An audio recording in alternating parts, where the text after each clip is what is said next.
she's staring at.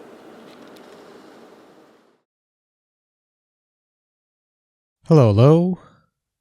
Hope you're all doing well on this rather rubbish Thursday morning.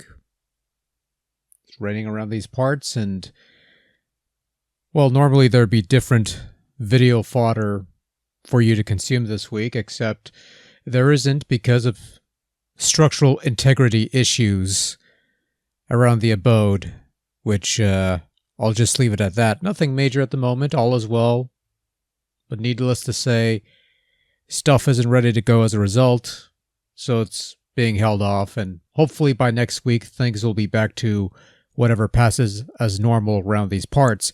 But I didn't want to leave you folks hanging for a week without nothing, so I figured since Nintendo did one of their world-famous directs a couple days ago and saying that I own a Switch, and this is supposed to be the Switch's last hurrah before the Nintendo knob, or whatever you want to call the next console, gets the spotlight. I figure I'd give this a watch, share some thoughts on some announcements that caught my interest, and ignore the rest that didn't.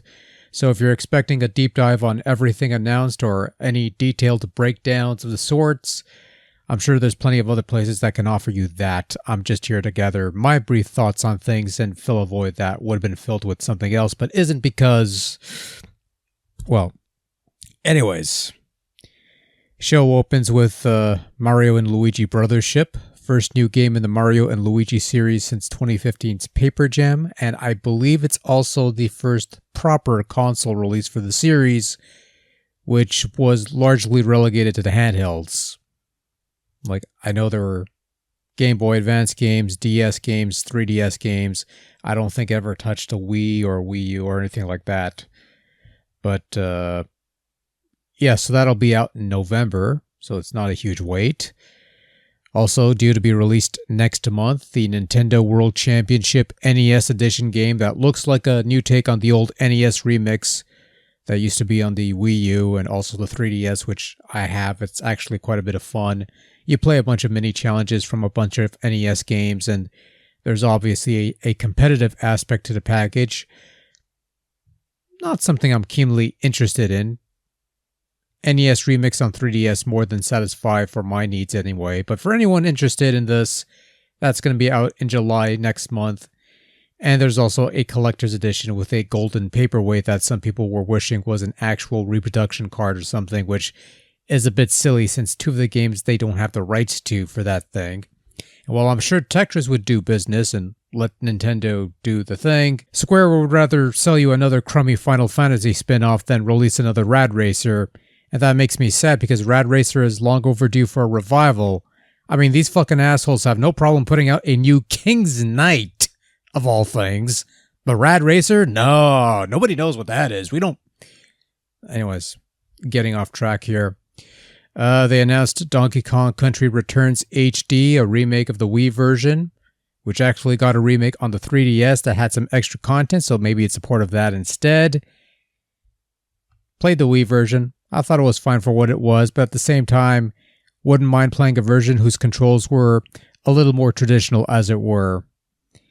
So this is coming out in January of 2025, which, hey, a bit of a wait, but hey, why not? Direct had a bunch of RPGs announced for the winter holiday and beyond, but arguably the biggest one of the bunch, one I'm looking forward to at least, the Dragon Quest III HD 2D remake, or whatever it's called, the one with the spiffy new visuals and stuff. If the gameplay is as good as it looks and sounds, this is going to be a winner. So this one's going to come out in November, and then, of course, they announced that the first two games, Dragon Quest 1 and 2, will also get the HD 2D treatment as a combined package that will also come out next year. It'll be interesting to see how that turns out, and honestly, look, I'm happy that Dragon Quest is getting some proper love and care these days, and not just throwaway mobile ports that are just meh, which is what we had beforehand, so glad to see these get proper remakes and proper upgrades. That isn't just the pixel stuff, but whatever. Anyways, better late than never, I suppose. There's also a Funko game on the horizon that can go fuck itself.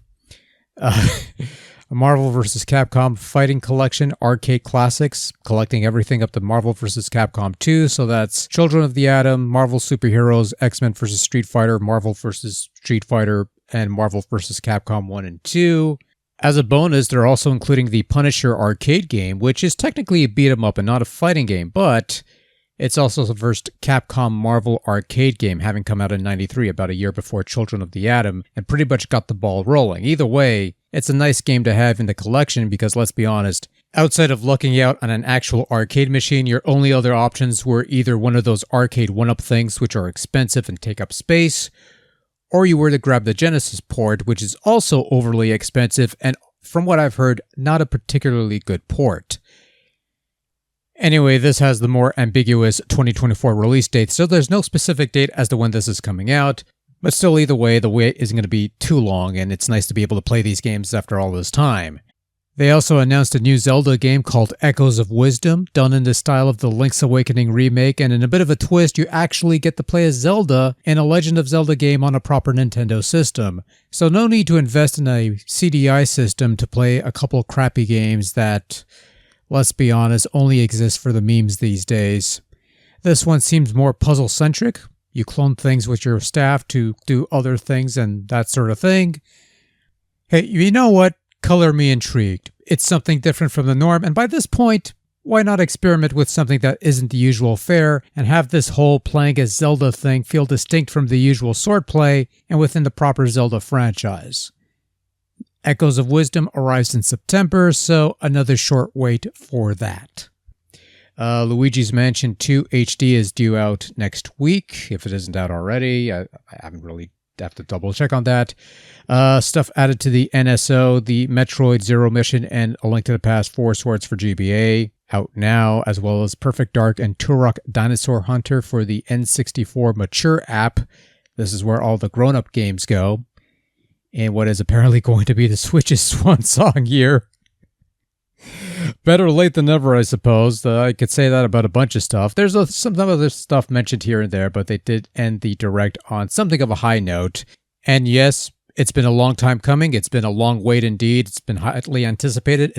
Everyone was wondering about this. Now, after all this time, after all these years, they still haven't announced Mother 3 for North America. I'm sorry, I know you're disappointed. Not that I care personally, but I'd imagine Reggie, even in retirement, will see continued harassment over this debatable issue.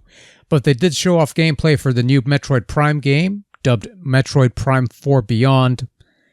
Thunderdome, I guess? I suppose.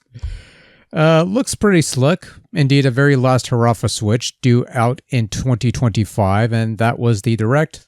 This is a video, such as it is, and now we could all move on with our lives until the next thing comes along.